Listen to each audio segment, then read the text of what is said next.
Welcome back students in our technical communication unit 1 की one shot video में। सबसे पहले हम बात करेंगे इंपॉर्टेंट टॉपिक्स जो हैं। टॉपिक्स पे हमने एक वीडियो बना रखा है ऑलरेडी, आप जाके देख सकते हैं, हमारे प्लेलिस्ट में मिल जाएगा आपको। उसके बाद टेक्निकल कम्युनिकेशन की जो स्टार्टिंग है वन शॉट यूनिट की, वहाँ से देखेंगे। सबसे पहले इसमें टॉपिक है कम्युनिकेशन और टेक्निकल कम्युनिकेशन। तो हम देखेंगे कम्युनिकेशन क्या है। Communication is the process that involve sending और receiving message through a verbal और नॉन वर्बल मेथड।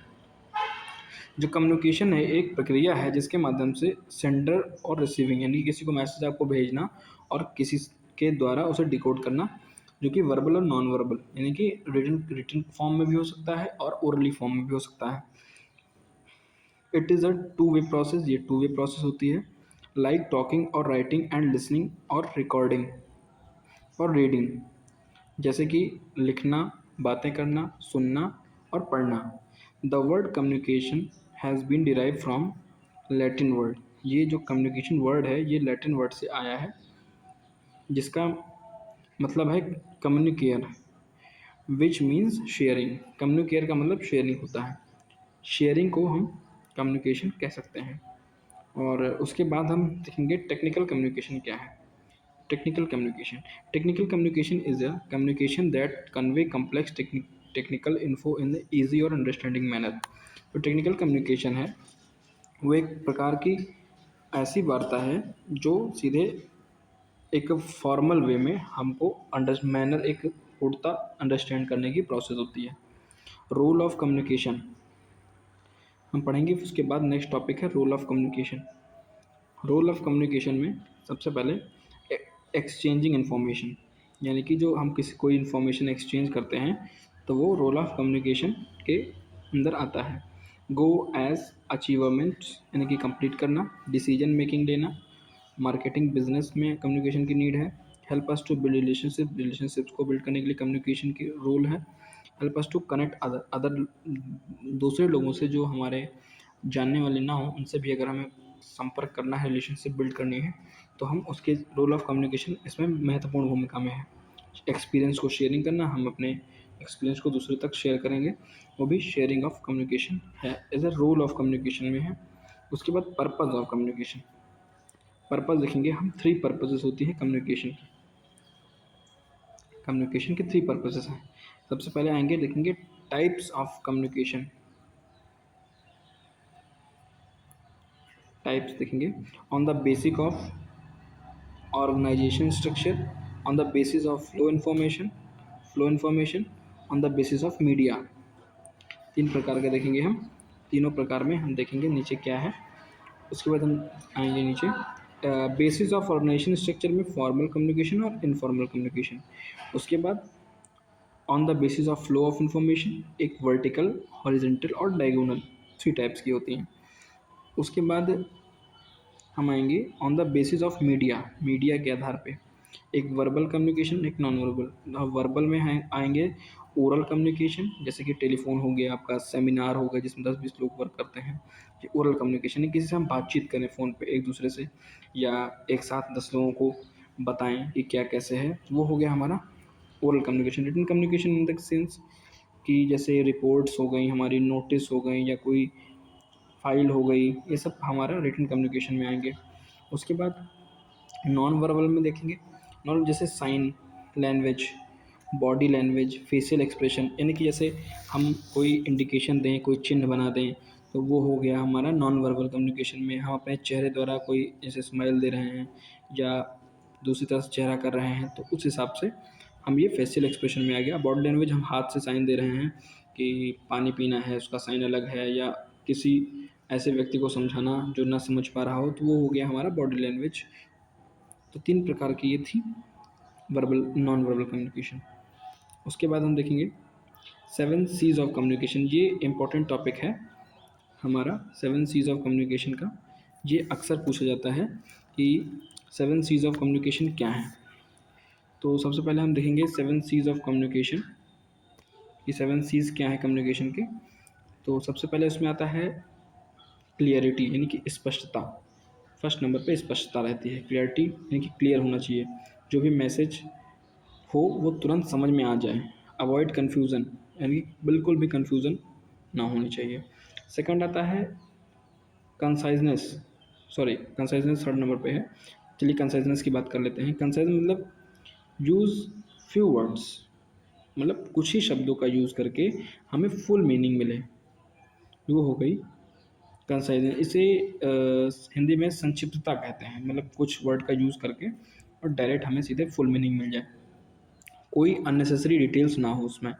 ये हो गई आपकी कंसाइजनेस। उसके बाद आता है कंप्लीटनेस। कंप्लीटनेस का अर्थ होता है जैसे पूरक, यानी कि पूर्ण, फुलफ़िल करना। यानी कि अगर कोई भी हो तो उसमें गिव ऑल रिक्वायर्ड इन्फॉर्मेशन, सारी जो रिक्वायर्ड इन्फॉर्मेशन हो वो मिल जाए, यानी कि कोई रिसीवर को कोई भी डाउट ना रह जाए। उसके बाद आता है अपना कंसाइड्रेशन। कंसाइड्रेशन का मतलब होता है जैसे एक विचार लाना, think from the receiver of the point of view, कैसा आपका क्या है, आपका विचार क्या है उस टॉपिक पे, वो हो गई कंसाइड्रेशन।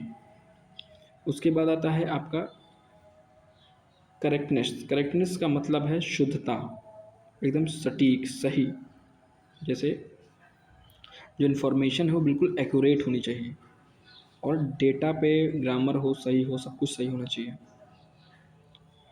टू द उसके बाद नेक्स्ट आता है अपना,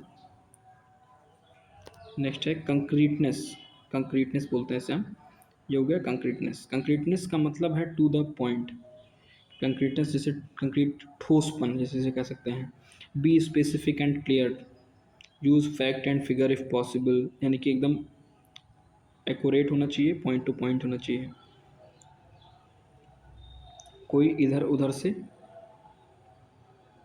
ना होना चाहिए, एकदम फर्स्ट क्लास होना चाहिए। उसके बाद हमारा लास्ट जो 7 C's का लास्ट है वो है हमारा कर्टसी। कर्टसी क्या हुआ? कर्टसी का मतलब होता है शिष्टता, हिंदी में देखें तो शिष्टता होता है, यानी कि बी पोलाइट और रिस्पेक्टफुली। अगर आप किसी से बात कर रहे हैं तो एक पॉजिटिव टोन में बात करें, वो होगी पोलाइट वे में भी, यानी कि जब हम बात करें तो सामने वालों को ना गुस्सा करें ना कुछ करें, एकदम पोलाइट वे में हम बात करें। तो ये होती है, ये है 7 C's ऑफ कम्युनिकेशन। 7 C's, ये इम्पोर्टेंट है एग्ज़ाम की दृष्टि से, आप इसे बिल्कुल मिस मत करिएगा, आप इसे बिल्कुल तैयार करिएगा। 7 C's हमारे हैं। उसके बाद आता है नेट, एक टॉपिक है कंटेंट। कंटेंट क्या होता है? कंटेंट को हम बात करें तो content refer to the information और message that you want to convey to the someone, it is substance और subject matter of what you are saying और राइटिंग। तो जो कॉन्टेक्ट है उसका अर्थ ये है कि जो इन्फॉर्मेशन और मैसेज हम हैं दूसरे को भेजें, और जो सब्जेक्ट या मैटर उसमें इन्वॉल्व हो उसे हम कह के अपने आसान शब्दों में भेजें। हम क्या बोल रहे हैं, क्या लिख रहे हैं, उसमें स्पष्टता होनी चाहिए, टॉपिक से जुड़ी बातें हों, सही और फैक्ट बेस्ड जानकारी हो, अधूरी जानकारी ना हो और सिंपल शब्दों में हो। ये हुआ आपका कंटेंट। उसके बाद कंटेंट के बाद हम आएंगे कोड पे। Code in the code in the context of communication refer to the way to present or express your context. It includes the word you choose, your tone of your voice and your body language. आसान शब्दों में समझे तो code क्या होता है? जैसे context of communication, जो कि हमारे बात करने के तरीके को कैसे रखा जाता है, कैसे शब्दों का चयन करना होता है, कैसी आवाज़ें, कैसी वॉइस होनी चाहिए और आपकी बॉडी लैंग्वेज एकदम परफेक्ट होनी चाहिए, जिससे क्या होता है जो पर्सन होता है वो आसानी से आपको आपकी बातों को समझ सके। तो नेक्स्ट टॉपिक है stimulus and response. The stimulus response model as also known as the transmission model in the communication model. दो स्टिमुलस रिस्पॉन्स मॉडल है उसे हम ट्रांसमिशन मॉडल कम कहते हैं। कम्युनिकेशन में ट्रांसमिशन मतलब होता है कि हम किसी भी टॉपिक पे जब हम बात करते हैं तो जो एक व्यक्ति से दूसरे व्यक्ति तक पहुंचाने का जो माध्यम होता है और जो प्रोसेस होती है, मैसेज को सेंडर से रिसीवर तक भेजने की जो प्रोसेस होती है उसे हम ट्रांसमिशन कहते हैं। कम्युनिकेशन के अंदर मैसेज भेजना इधर ट्रांसमिशन। तो जो स्टिमुलस है वो एक माध्यम है भेजने का। The sender encode a message that is transmit through a channel और a receiver who then responds the message. यानी कि जब हम एक सेंडर द्वारा इनकोड करके मैसेज को हम भेजते हैं तो जो चैनल होता है, माध्यम होता है, वो रिसीवर उसको रिस्पॉन्ड करता है। उसके बाद नेक्स्ट टॉपिक आता है, ये भी इम्पॉर्टेंट है थोड़ा सा एग्जाम के पर्पज से, अक्सर पूछा जाता है, वॉवल साउंड। वॉवल साउंड क्या होता है? Vowel sound are open and clear sound who make when we speak, they come from the mouth and throat without any blockage और स्टॉपिंग ऑफ एयरफ्लो। जो वॉवल साउंड होते हैं, जब हम किसी भी साउंड को बोलते हैं तो उनके बीच में जो हमारा माउथ होता है वो बिना किसी ब्लॉकेज और बिना किसी स्टॉपिंग के जो एयर का फ्लो होता है वो एकदम सीधे डायरेक्ट शब्द निकल, जैसे हम ए हो सकता है, ई हो सकता है, तो इनमें हम कोई ब्लॉकेज नहीं आ रहा है। आप अपने मुँह से करके देख सकते हैं तो कोई ब्लॉकेज नहीं आएगा इनके बीच में। ये होती है vowel sound. During the production of vowel sound the air from lungs comes but in the understanding manner in out of weather continue streaming. यानी कि जब हम बात करते हैं इस विषय पे तो हमें जो बोलते समय कोई भी बैरी नहीं आती, कोई भी रुकावट नहीं आती बीच में और निकलते हैं, वो वॉवल साउंड होता है। उसके बाद नेक्स्ट है कॉन्सोनेंट साउंड। वॉवल साउंड के बाद consonant sound. While pronunciation consonants the passage of either completely और partly and the air pass through the speech organs with the audible friction। जो कॉन्सोनेंट्स के साउंड होते हैं वो जब हम बोलते हैं तो जो फ्लो होता है हमारा स्पीच का वो हमें कहीं ना कहीं एक बार कहीं कहीं बीच बीच में ब्रेक करती है, यानी कि कहीं कहीं रुक जाती है। तो सीधे सीधे समझेंगे कि जो साउंड होती है वॉवल्स के समय वो एयर को बीच में रोकती है। जैसे कि इसमें जो एग्जांपल हो गए, जैसे आप बोलेंगे बी, सी या डी, एफ, तो ये सब एफ से, जैसे फिश बोलेंगे, बैट बोलेंगे, कैट बोलेंगे, डॉग बोलेंगे, तो जो एयर का फ्लो है वो बीच में आपको डिनाई करेगा, बीच बीच में कहीं कहीं रुक जाएगी, थोड़ा सा रगड़ रखेगी, लेकिन ओपन नहीं होगा। जो ओपन होगा एकदम विदाउट एनी ब्लॉकेज वो हमारा वोबल होगा और ये कॉन्सोनेंट होगा। तो ये कॉन्सोनेंट हो गया। उसके बाद नेक्स्ट टॉपिक है इंटेंशन टोन। इंटेंशन टोन क्या होता है हम बात करेंगे। Intention like your telling a story sometime you talk faster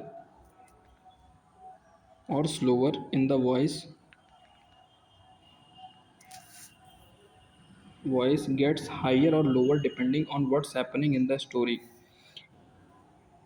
Intonation in a technical communication is how you use the pitch or tone of their voice express views and message।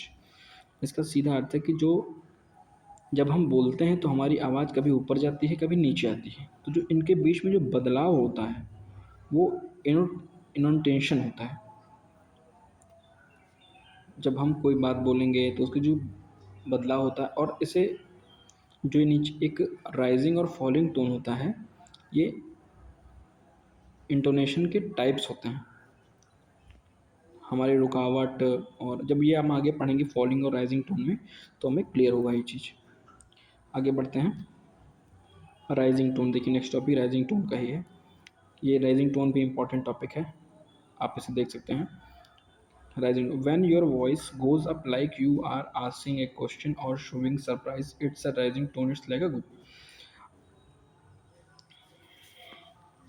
जब हम किसी शब्द को या किसी वाक्य को बोलते हैं तो आवाज़ जो होती है वो अंत के लेटर्स में, यानी कि अंत के शब्दों में वो ऊपर की तरफ उठती है, उसे हम राइजिंग टोन कहते हैं। जैसे हमने कोई सेंटेंस बोला तो जो आवाज़ है वो ऊपर की तरफ उठती है, वो राइजिंग टोन होता है। जैसे इसमें दिया हुआ है व्हाट इज़ योर नेम, तो what is your name, are you coming, you finished it, can you help me, इस टाइप के जो होते हैं तो ये राइजिंग टोन आपका होता है।